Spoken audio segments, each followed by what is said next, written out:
All right, so one of my friends, Ghoul, finally put the cap on the whole Iceman as an Omega level mutant thing. For those of you who haven't been keeping up, I was saying it's a little weird that Iceman is considered an Omega level mutant when there is a limit to his power, and that limit is absolute zero. And the whole definition of Omega level mutant is a mutant whose power basically has no upper limit.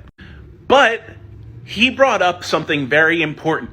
Darwin exists. For those of you who don't know, Darwin has the mutant ability to adapt to any environment. Any environment. This includes the vacuum of space, and this includes absolute zero. For Darwin's body to adapt, it needs to generate matter and energy. You, by definition, cannot have living processes at absolute zero.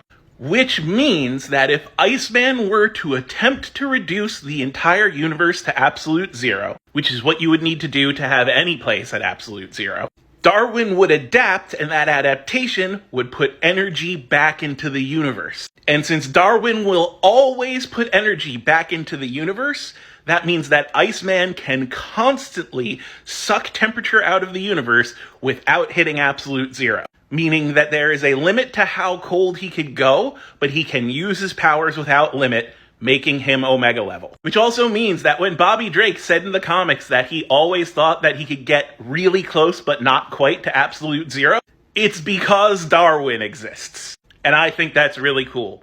Thanks for the thoughts, Ghoul.